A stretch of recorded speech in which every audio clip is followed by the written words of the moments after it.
You are standing at the edge of a lake in Tennessee, and just beneath the surface you can see them bare gray trunks, hundreds of them, standing perfectly upright in the water like the pillars of a drowned cathedral. They are trees, a whole forest, and it should not be there.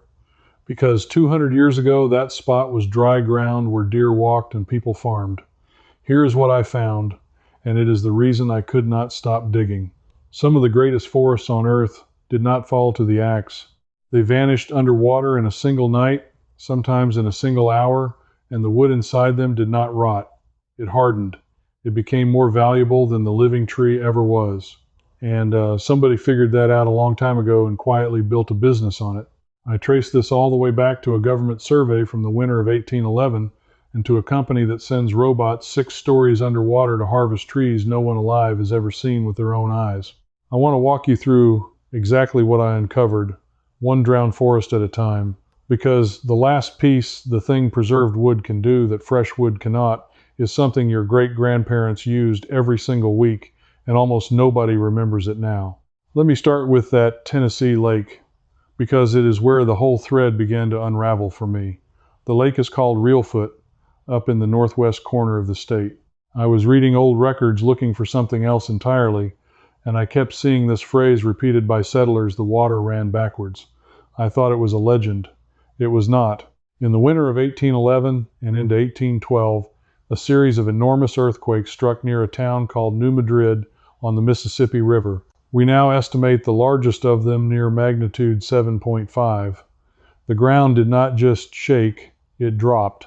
An entire stretch of forested lowland sank several feet in minutes, and the Mississippi River, the biggest river on the continent, actually reversed its flow and poured backwards into the sinking hole. When the water settled, there was a brand new lake where a hardwood and cypress forest had stood the day before, the trees drowned, standing up. Now here is the part that stopped me. Those cypress trees are still down there, not fossils, wood, more than 200 years underwater, and divers who go down report that some of it is solid enough to cut. That did not match anything I thought I knew. I grew up believing wood and water rots, you leave a fence post in a puddle, and within a couple of years it is soft and black. So why was this forest soaked for 2 centuries, still hard as furniture?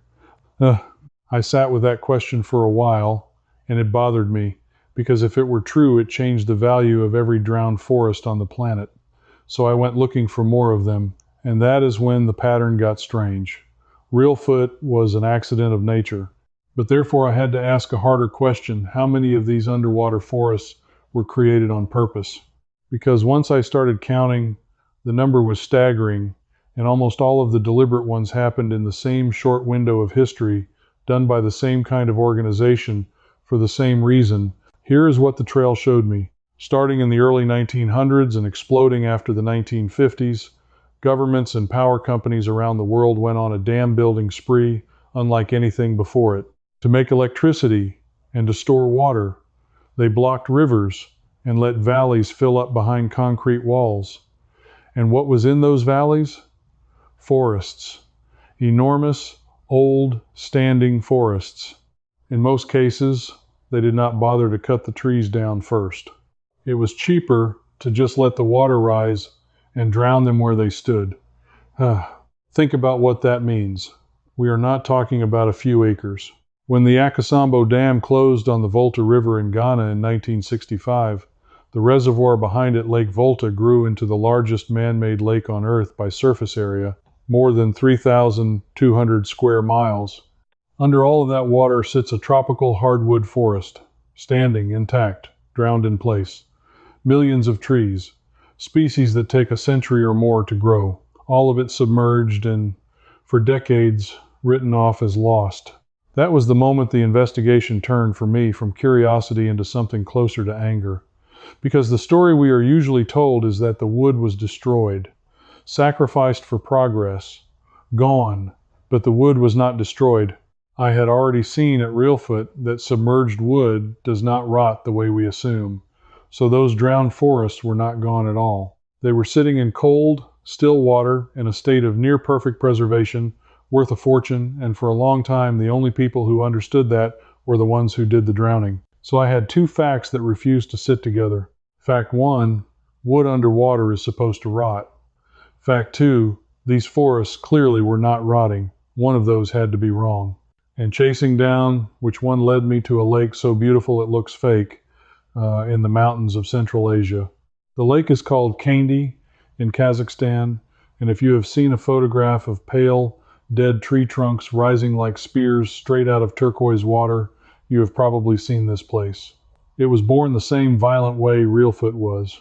On the 10th of January, 1911, the Chongqing earthquake, one of the strongest ever recorded in the region, estimated above magnitude 8, shattered the mountainside and sent a massive landslide crashing down. The rubble dammed a gorge, water backed up, and a valley full of Asian spruce trees was swallowed. That was more than 100 years ago, and the trees are still standing. Not just the trunks below the water, the science here is what finally cracked it open for me. I found the explanation in the work of researchers studying wood decay, and it is simple enough that once you hear it, you never forget it. Wood does not rot because of water. Wood rots because of fungi and bacteria, and those organisms need 3 things to eat: your wood moisture, warmth, and oxygen. Take away any one of them, and the feast stops. Now think about the bottom of a deep, cold lake. The water is frigid, often just a few degrees above freezing all year round, and deep, still water holds almost no dissolved oxygen.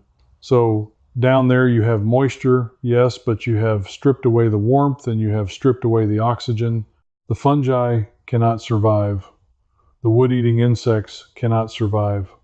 The wood simply sits there, saturated and safe, in a kind of suspended animation, sometimes for centuries. At Lake Kaindy, the water is so cold that above the surface, the spruce trunks have been bleached, bone white, and stripped bare. But below the surface, divers find the branches and even the needles still attached, preserved by the cold like something frozen in glass. More than 100 years, and the parts of the tree that should have decayed first are perfectly intact. That was the answer to my contradiction. Water does not rot wood. Warm, oxygen-rich water rots wood. Cold, still, deep water does the opposite. It becomes the finest preservation vault nature ever built. And the second I understood that, a much bigger door opened because I realized this was not new knowledge at all. Our great-grandparents knew it. They used it every single day. And that is the part I most want to hand to you.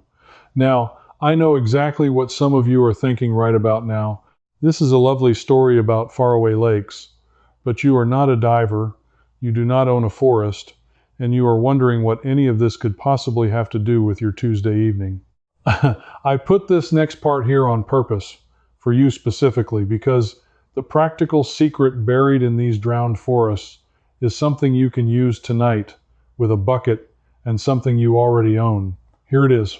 Before we had chemical wood treatments and hardware store sealers, people preserved wood with water, and they knew that a wooden tool soaked properly would outlast one left dry. If you have ever had a wooden axe handle, hammer handle, or hoe come loose from its head, or a wooden-handled kitchen tool start to crack and splinter, the old fix was not glue, and it was not a new one from the store. It was water. You take that loose tool and you stand the wooden end in a bucket of water overnight, sometimes a full day.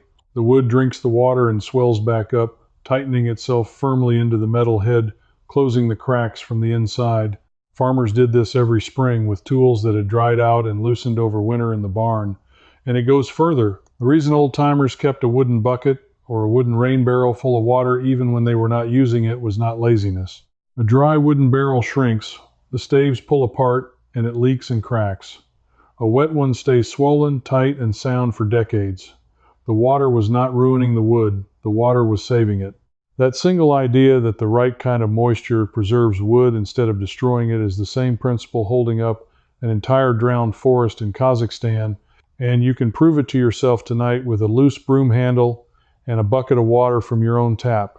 No purchase, no expertise, just knowledge that used to be common and somehow slipped away. If you want to go deeper into this kind of recovered knowledge, the practical understanding that used to be passed down quietly and then disappeared, I put the most essential pieces together in a book called First Winds. It is the starting point, the layer underneath everything I cover on this channel. and it leads directly into the fuller frameworks and deep leverage in the full system for those who want to follow the thread all the way through.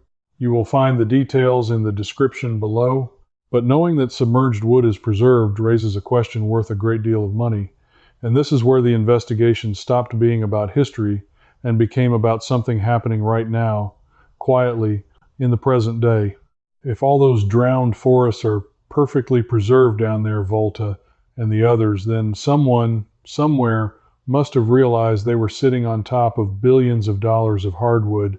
So I went looking for them, and I found them. There is a whole industry, you have almost certainly never heard of it, called underwater logging. The trail led me to British Columbia in Canada, where around the year 2000, a company was founded specifically to go and cut down forests that no longer see daylight. They built a remote-controlled submarine, a machine that descends into the reservoir, grips a standing drowned tree with a mechanical arm, drives in an inflatable bag, cuts the trunk near its base with a chainsaw blade, and lets the airbag float the log gently up to the surface. No roads, no trucks tearing through living forest. The tree was cut once by the water. Decades ago, the machine just collects the harvest that has been curing underwater ever since, and they went straight for the biggest prizes. Crews using this kind of technology have worked Lake Volta in Ghana, floating up drowned tropical hardwoods, species like ebony and odum that are rare and protected on land now, that have been marinating in that reservoir since 1965. They have worked reservoirs in South America. In Suriname, the Brokopondo Reservoir flooded a vast stretch of rainforest when its dam closed in the early 1960s, drowning valuable tropical timber that has been sitting under the surface ever since, waiting. Here is what made my jaw tighten. This recovered wood is not second-rate. It is often better than anything you can cut today. These drowned trees grew slowly in old forests.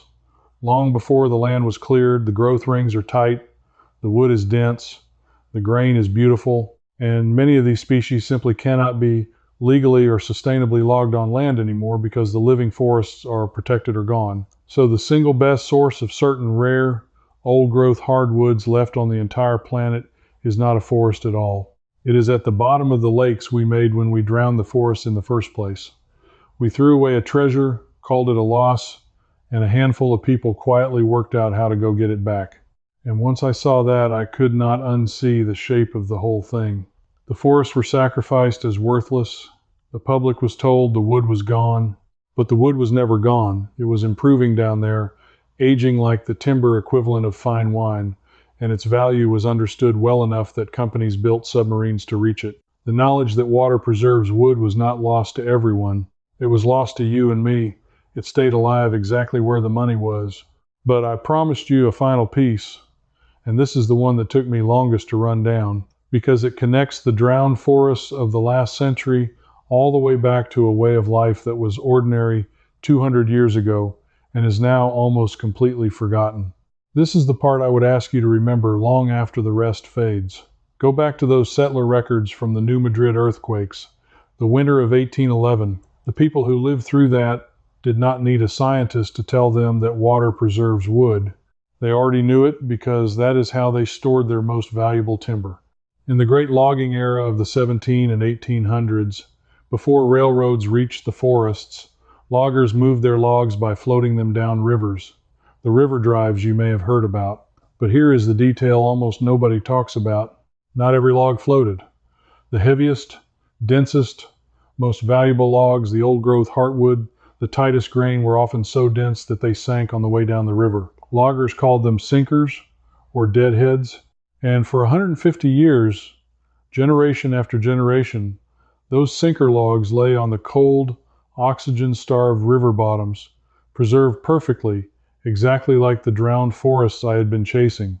I found accounts of this preserved sinker wood being prized above freshly cut lumber because everyone in the trade understood what the cold water had done to it. The mills used to build entire ponds beside them for exactly this reason. A mill pond was not just for moving logs, it was a storage vault, because a log kept underwater would not crack, would not check, would not be eaten by insects, and would not dry out unevenly.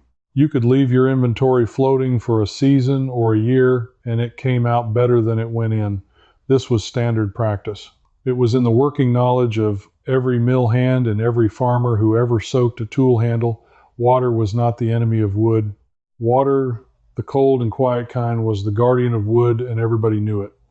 And that is the whole answer, the thing that finally made every drowned forest make sense to me. Reelfoot, Kaindy, Volta, Brokopondo, the sinker logs on the river bottoms, the swollen barrel in your great-grandmother's yard, the loose axe handle standing in a bucket overnight. It is all one single piece of knowledge expressed at different sizes. Wood does not fear water. Wood fears warmth and air and the tiny living things that need them. Take those away, and wood becomes nearly immortal. To this day, people recover these sinker logs from old riverbeds and lake bottoms, and they sell that reclaimed timber at a premium precisely because it was preserved by the same forces that preserved a spruce forest in Kazakhstan and a cypress forest in Tennessee. The wood our ancestors accidentally dropped, and the wood we deliberately drowned, is now worth more than the wood we can cut fresh. And it is worth more for the exact reason they understood 2 centuries ago, and we forgot. So when you look at those gray trunks standing in the water at Reelfoot Lake, you are not looking at a graveyard. You never were. You are looking at a bank vault. A forest that did not die when it drowned. It went into storage, and the interest has been compounding for 200 years. The people who told us it was a tragic loss either did not understand what water does to wood, or understood it perfectly well and preferred we did not. Here is what I keep coming back to, and it is not really about lakes at all. Somewhere along the way we were handed a fear of water and wood together, taught that the two are enemies, sold sealers and treatments and replacements to keep them apart, when for most of human history people knew the gentle truth that still cold water is the finest preservative wood has ever had. That is the thing that was quietly taken from us. Not a lake, a piece of common sense that used to belong to everyone. If you are the kind of person who hears water ran backwards and a forest is still standing under a lake and needs to know how and why, instead of just scrolling past, then you already think the way this whole investigation was built for. You follow the thread. You check the claim. You refuse to accept that something is lost just because someone told you it was. So let me ask you one specific thing, and I do want you to actually answer it down in the comments, because I read them and I learn from them. That old trick of standing a loose wooden tool handle in a bucket of water overnight to swell it tight again, did your father or your grandfather do that, or did you learn it some other way? Tell me where you first heard it, or tell me if tonight is the first time. I genuinely want to know how far that knowledge traveled before it reached you. And if you want to come with me on the next one, stay close. Because there is a story I am still untangling about the thousands of towns that lie under these same reservoirs, whole villages with the church bells still hanging in the towers below the water, and one of them where the bell is said to still ring. This channel is for people who are quietly taking back the practical knowledge that used to be passed down for free, one buried piece at a time. Follow along, and we will go find the rest of it together. Before you go, let me tell you where this goes next. Inside the Practical Wisdom Circle, I walk you through all 15 drowned forests. The full story this video only started. And if a question comes to mind, ask me directly. I answer you myself. No robot. You won't be alone. Thousands of practical folks like you are already inside. Just point your phone's camera at the code on screen. Cancel anytime with one click. I'd love to have you with us.